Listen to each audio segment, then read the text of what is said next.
I'm Mike McCash, and this is Stan Winston's School of Character Arts. Welcome to my course, Blood Effects, Rig, Apply, and Shoot. Blood effects are used in a variety of type of shows. In this course, the techniques that I will be showing are not just for professionals. I mean, we've started with the basic of the basic things like a syringe, all the way up to, highly... If my theory holds up, would absolutely have to be part of this whole situation. From a body language point of view, he checked every box. On the surface, he looked tense, maybe even shaken. But when I watched it back, something felt off. I could not ignore that expression on his face. I tried to brush it aside, but I just couldn't. To me, that was not the face of someone truly caught off guard. It looked more like someone who never expected a camera to zoom in that close while he was carrying out something that may have been practiced over and over at Fort Huachuca. That reaction did not read as pure fear. It read like pressure from being observed too closely. Now, before we go any further, quick heads up, this episode was originally planned as episode 3, but because of how everything unfolded, it's now episode 2. In this breakdown, we're focusing on the how. That means we'll be analyzing visual effects, staged elements, and even some prosthetic demonstrations that might look intense at first glance.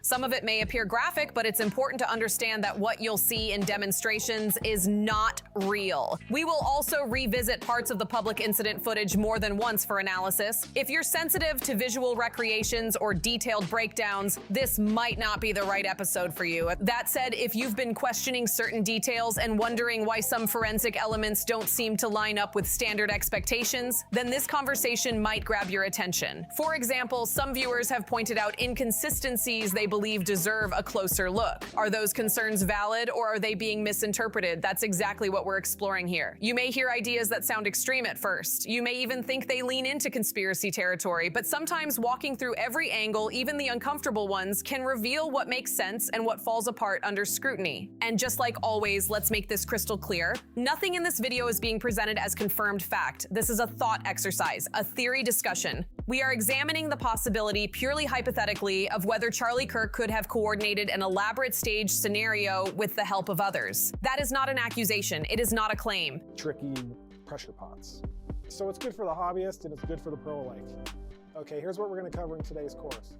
Starting out with materials and equipment. We're also going to discuss bladder types and construction from start to finish. We're going to do a full application in today's course, and we're going to talk about flow of blood versus spraying blood. Once application is complete, we're going to go over actor direction and everything that leads up to the bleeding. And finally, we're going to act out the death scene or the blood gag. It is simply an exploration of ideas that have been circulating online. The goal here is to analyze behavior, timing, and details, not to declare conclusions. If you haven't seen episode 1 yet, you really need to start there. That's where this entire theory begins. The title is something along the lines of "I think Charlie Kirk's alive," and the thumbnail references the manufactured martyr. It lays the groundwork for everything we're discussing now. Without that context, this episode might feel like it jumps straight into the deep end, and I want to repeat something I already made clear before. If I'm completely off base and this line of thinking is upsetting to anyone directly involved, all it would take is a simple request to stop.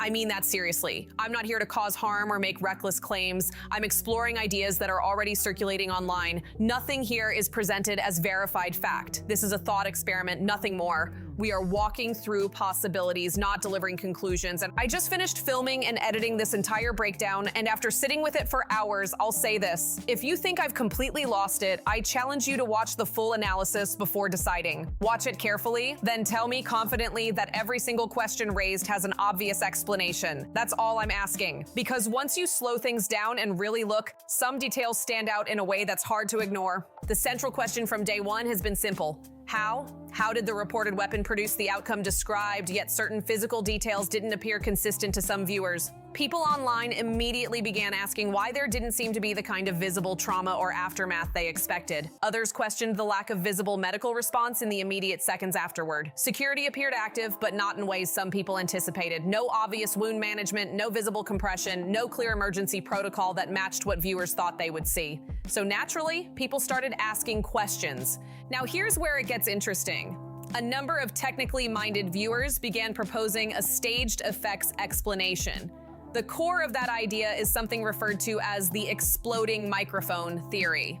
So you can see it. Why I love blood effects is because it's the one thing you can do on set that everybody on the crew looks forward to. It's that on-set stress that it's probably the highest amount of stress you're gonna feel on set, but when you do it and it comes out correct and you get a standing ovation, or even one person clapping in the background, you feel like you've done something great. The concept suggests that instead of an external projectile causing visible impact, a concealed effect device could create the illusion of trauma from a different source.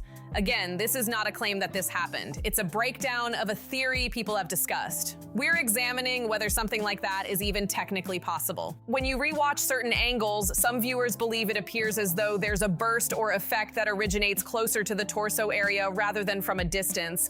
That's the visual detail that sparked this entire line of thinking. And yes, I'll be showing additional angles strictly for analysis purposes. To understand whether that type of illusion could be created convincingly, we need to look at professional special effects. This is where experienced makeup and prosthetics artists come in. There are award-winning professionals in the film industry who specialize in building realistic body prosthetics that can simulate injuries with startling accuracy. These aren't low-budget Halloween tricks. We're talking about high-level film quality effects used in major productions. For example, a prosthetic neck appliance can be created to sit seamlessly over a performer's real neck. When done properly, it blends with skin tone, contour, and lighting. Inside that appliance, tubing or small effect mechanisms can be hidden to simulate a burst of blood on cue. To the average viewer, it can look shockingly real. The only possible giveaway might be a subtle difference in neck thickness or stiffness, but under stage lighting and movement, that can be nearly impossible to detect. The point of examining this isn't to say that's what happened. The point is to test feasibility. Could an illusion like that be executed in a live setting?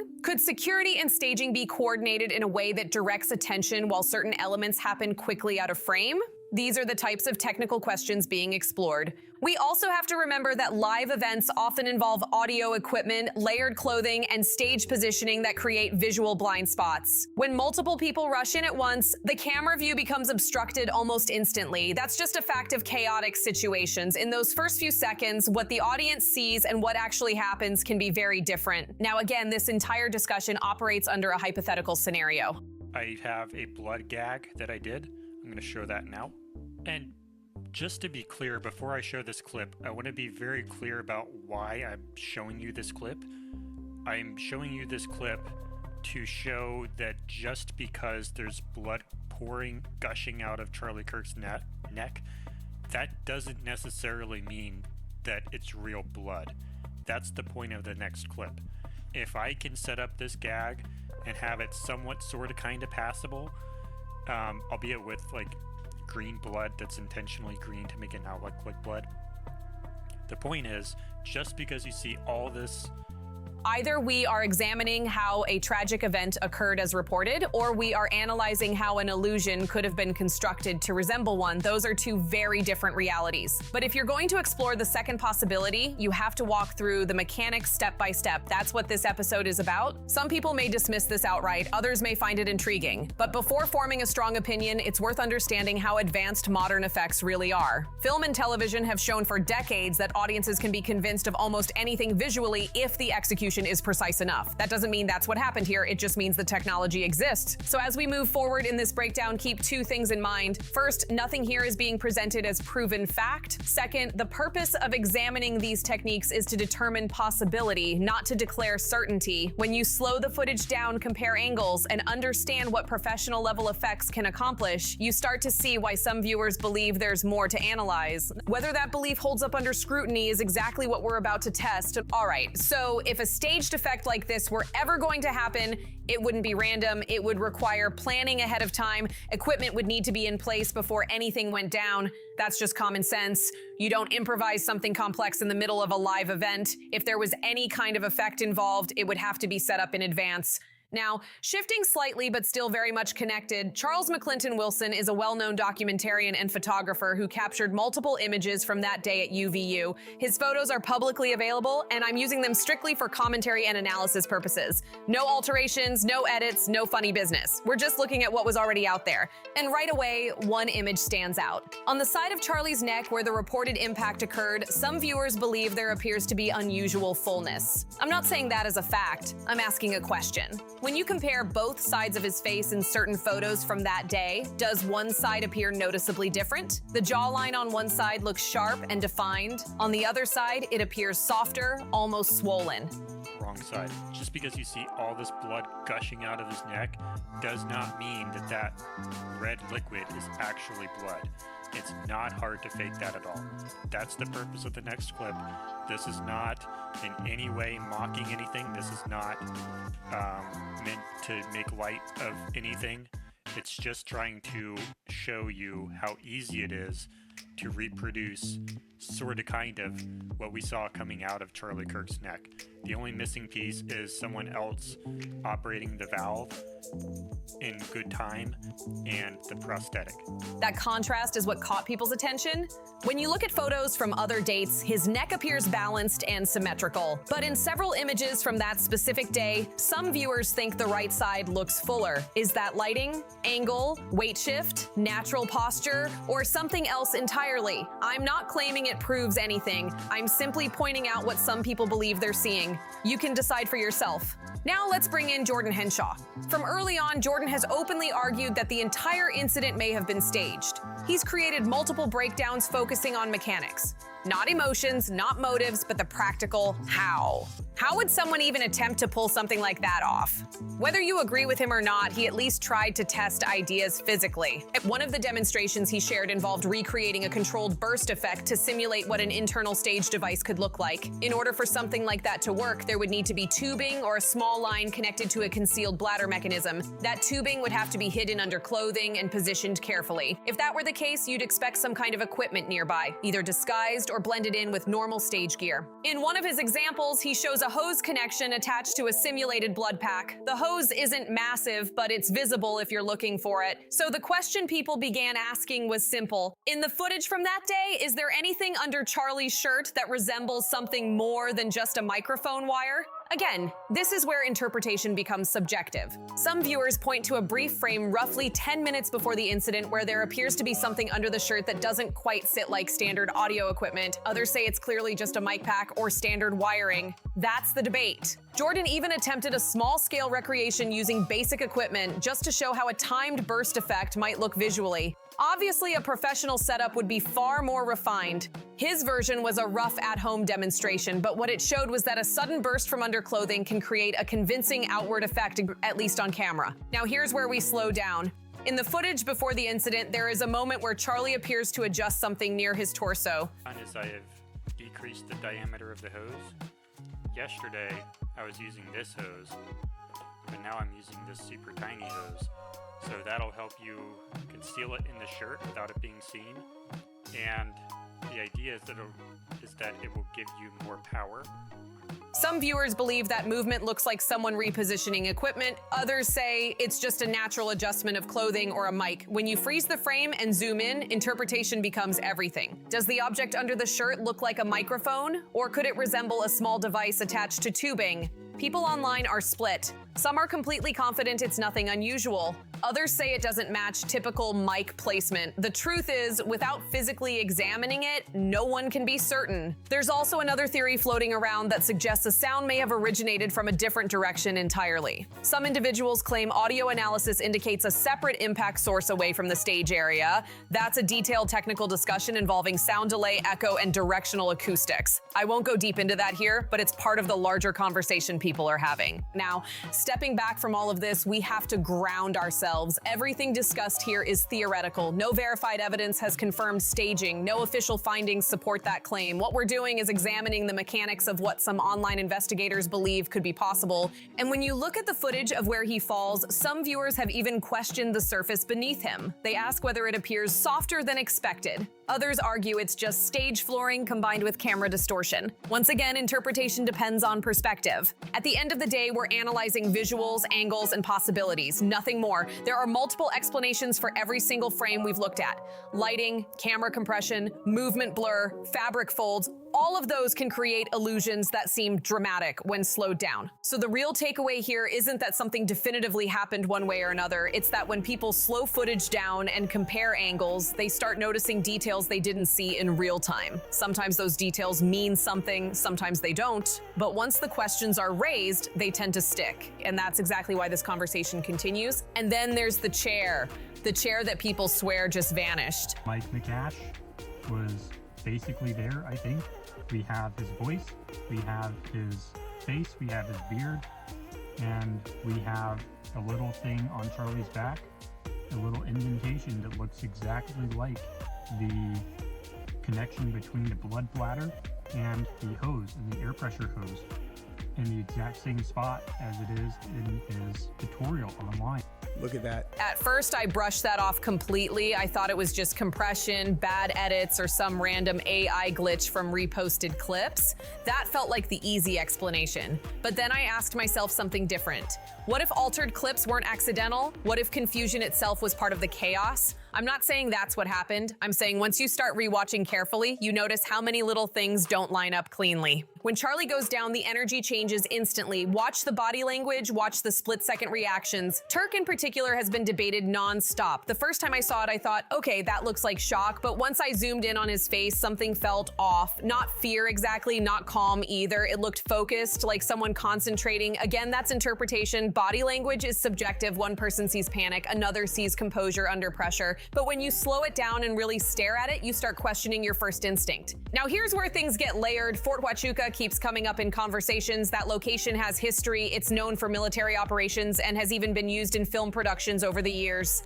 Does that prove anything? No, but when people online notice connections to training environments or production-friendly locations, they start building narratives. And once a narrative forms, everything gets filtered through it. Let's talk about the fall itself. There's been speculation about what he lands on. Some viewers swear it looks like a padded surface, others say it's just standard stage flooring and weird camera angles. When you freeze a frame mid-motion, shapes distort. Fabric bunches up, shadows stretch. What looks like a soft landing could just be lighting playing tricks. But because the footage is chaotic, it invites interpretation. Then there's the part that keeps getting repeated, the lack of a visible blood trail in certain clips. That's been a major talking point.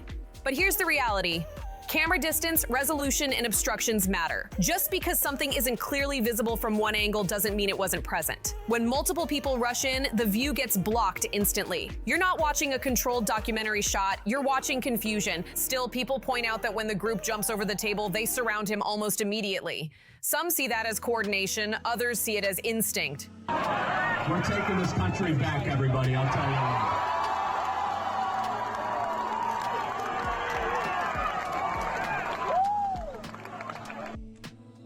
Let's get started. God bless Utah. Yes, sir.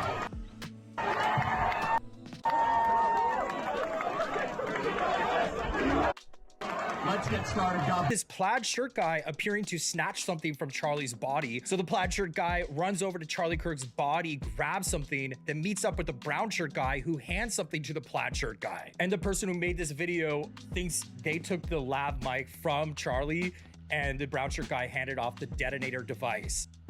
Then you can see the brown.